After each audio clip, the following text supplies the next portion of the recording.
सूरजपुर नाम का एक सुंदर गांव था। गांव चारों ओर से हरे भरे खेतों से घिरा हुआ था। आसमान में नीले बादल तैरते थे और हर सुबह पक्षियों की आवाज से गांव की शुरुआत होती थी। गांव वाले सादगी से जीवन जीते थे। कोई ज्यादा अमीर नहीं था, लेकिन सबके पास जीवन जीने लायक पर्याप्त साधन थे। गांव में एक पुराना कुआं था, जिसे देखकर लगता था कि वह गांव की पुरानी धरोहरों में से एक है। इस कुएं को कई साल पहले गांव के पूर्वजों ने बनाया था, ताकि सभी को पानी मिल सके और खेतों में सिंचाई हो सके। लंबे समय तक यह कुआं गांव की जीवन रेखा बना रहा। लेकिन आज वही कुआं गांव का सबसे बड़ा डर बन चुका था, क्योंकि लोग उसे अब रहस्यमय कुआं कहने लगे थे। गांव वालों का कहना था कि इस कुएं में अब कोई आत्मा रहती है, जबकि कुछ लोग कहते थे कि यहां कुछ अलौकिक शक्तियां मौजूद हैं। सबसे अजीब बात यह थी कि जो भी इस कुएं से पानी लेने जाता, उसके साथ कोई न कोई अनहोनी जरूर होती। कोई कहता कि कुएं के अंदर से आवाज आती है, बचाओ, कोई तो बचाओ। तो कोई कहता कि पानी कभी अचानक लाल हो जाता है, कभी काला हो जाता है। कुछ गांव वालों का दावा था कि उन्होंने रात में कुएं के पास धुंध देखी है, जो खुद ब खुद घूमती है। धीरे धीरे डर बढ़ता गया और कुएं से पानी लेने वालों की संख्या घटती गई। गांव के मुखिया ने कई बार कोशिश की कि कुआं फिर से खुले, लेकिन रहस्यमय घटनाएं रुकने का नाम ही नहीं ले रही थीं। पहले तो उन्होंने गांव के पंडित से पूजा करवाई, फिर कई तरह के उपाय करवाए, लेकिन सब बेकार साबित हुए।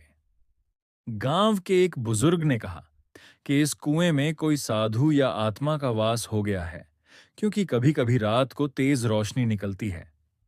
गांव के लोगों को यह कहानी काफी हद तक सच भी लगती थी। गांव के कुछ लोगों ने बताया कि कुएं के पास पानी भरते समय उनके पैरों को किसी ने खींचा था। बच्चों को कुएं के पास बिल्कुल भी जाने से मना किया गया था।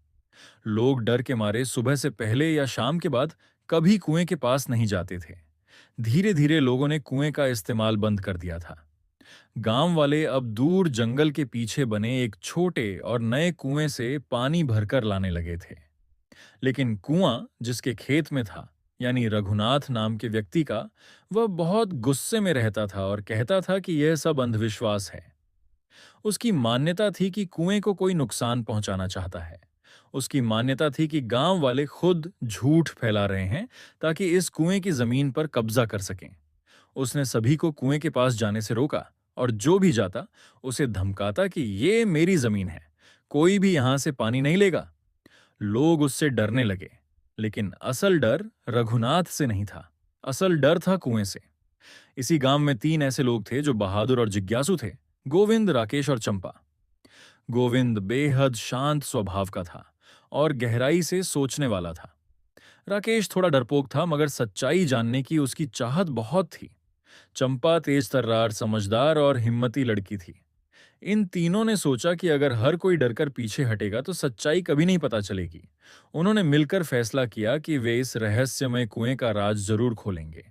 एक शाम चंपा ने कहा, अगर हम सच उजागर नहीं करेंगे तो गांव हमेशा डरता रहेगा, और हो सकता है कि इस कुएं के पीछे कोई बड़ी चाल हो। तीनों ने तय किया कि वे रात के समय कुएं की जांच करेंगे, क्योंकि ज्यादातर घटनाएं रात में ही होती थीं। रात का समय था। गांव में हर तरफ सन्नाटा था। दूर कहीं से सियारों की आवाज आ रही थी। तीनों चुपके से एक छोटी टॉर्च, रस्सी और एक कैमरा लेकर कुएं के पास पहुंचे। जैसे ही वे कुएं के पास पहुंचे, उन्हें अजीब सी ठंडी हवा महसूस हुई। ऐसा लग रहा था जैसे कुएं से किसी अदृश्य चीज का भय निकल रहा हो। तभी अचानक कुएं के अंदर से एक आवाज आई, मेरी मदद करो, कोई है क्या? राकेश डरकर पीछे हट गया। उसका दिल तेजी से धड़कने लगा। उसने तुरंत कहा, मैंने तो कहा था हमें नहीं आना चाहिए, यहां जरूर कोई आत्मा है। लेकिन चंपा ने शांत होकर कहा, अगर डर गए तो हम कभी सच्चाई नहीं जान पाएंगे। उन्होंने कैमरे को रस्सी से बांधकर कुएं में उतारा। कैमरा नीचे जाने लगा। कुछ देर बाद कैमरे में एक अजीब दृश्य दिखा। कुएं के नीचे एक सुरंग थी। ये बेहद चौंकाने वाली बात थी। सुरंग की दीवारों में कुछ निशान थे, मानो किसी ने जानबूझकर उसे छिपा कर रखा हो। कैमरे ने सुरंग के अंदर एक लंबा रास्ता भी दिखाया, जो कुएं से काफी नीचे जा रहा था। उसमें एक तरफ पुरानी ईंटें थीं, जैसे यह जगह कई सालों से बनी हो। वह सिर्फ एक सामान्य कुआं नहीं था, उसके नीचे एक गुप्त रास्ता था। उसी समय उन्होंने फैसला लिया कि अगले दिन दोपहर में वे खुद अंदर जाएंगे। अगले दिन रघुनाथ ने उन्हें फिर से रोका, पर इस बार उन्होंने साफ कहा, अगर कुएं में कुछ गलत है तो हम उसे सबके सामने लाकर रहेंगे। गांव वाले भी इकट्ठा हो गए और देखने लगे कि क्या होने वाला है। रघुनाथ गुस्से से बोला, यह सब झूठ है, कोई भी कुएं को नहीं छुएगा। लेकिन लोग अब डर के साथ साथ उत्सुक भी हो चुके थे। आखिरकार गोविंद, राकेश और चंपा कुएं के अंदर उतरे। सुरंग एकदम नमी वाली थी। दीवारों पर हाथ लगाने से मिट्टी झड़ जाती थी। जैसे जैसे वे आगे बढ़ रहे थे, रास्ता और रहस्यमय होता जा रहा था। कभी कभी किसी के कदमों की आवाज खुद खुद गूंज जाती थी। कुछ ही देर बाद उन्हें एक पुरानी दीवार मिली जिस पर कोयले से लिखा था, अगर सत्य चाहिए तो साहस जरूरी है। ये देखकर उन्हें यकीन हो गया कि यहां जरूर कोई छिपा हुआ सच है। आगे बढ़ते बढ़ते उन्हें एक छोटा कमरा मिला जो कई सालों से बंद पड़ा था। वहां उन्हें एक पुरानी डायरी मिली। उसमें लिखा था, मैं साधु रत्ननंद हूं। मैंने इस कुएं की गहराई में ऐसी प्राकृतिक औषधियां पाई थीं जो लोगों की बीमारियां ठीक कर सकती थीं। लेकिन कुछ लालची लोगों को यह पसंद नहीं आया। उन्होंने मुझे यहां बंद करने की कोशिश की। उन्होंने गांव से यह बात छुपाने के लिए कुएं को डरावना बनाने की चाल चली, ताकि कोई यहां तक पहुंच न सके। सच सामने आ चुका था। कुआं किसी आत्मा का नहीं बल्कि लालच का शिकार हो चुका था। तीनों यह डायरी लेकर बाहर आए और पूरे गांव को सच्चाई बताई।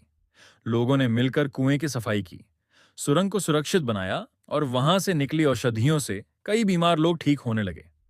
अब वही कुआं जो डर का प्रतीक था, गांव की जान बन गया। उसे नया नाम दिया गया, आरोग्य कुआं, यानी स्वास्थ्य देने वाला कुआं। गांव वाले खुश हो गए। बच्चों ने वहां खेलना शुरू कर दिया। खेतों में सिंचाई होने लगी। डर की जगह अब विश्वास ने घर कर लिया। उस दिन गांव वालों ने एक बात सीखी, सच तक पहुंचने के लिए हिम्मत जरूरी है। रघुनाथ को भी अपनी गलती का एहसास हुआ और उसने गांव वालों से माफी मांगी। गांव में फिर से खुशियां लौट आईं। कुआं अब रहस्यमय नहीं था, अब वह गांव की सबसे कीमती चीज बन चुका था। और इस तरह डर खत्म हुआ, रहस्य सुलझा और एकता ने जीत हासिल की। सीख, डर हमेशा झूठा होता है, लेकिन सच्चाई तक पहुंचने के लिए हिम्मत की जरूरत होती है। लालच सबसे बड़ा अंधेरा है और सच्चाई सबसे बड़ी रोशनी। जो मिलकर चलता है वह कभी हार नहीं सकता।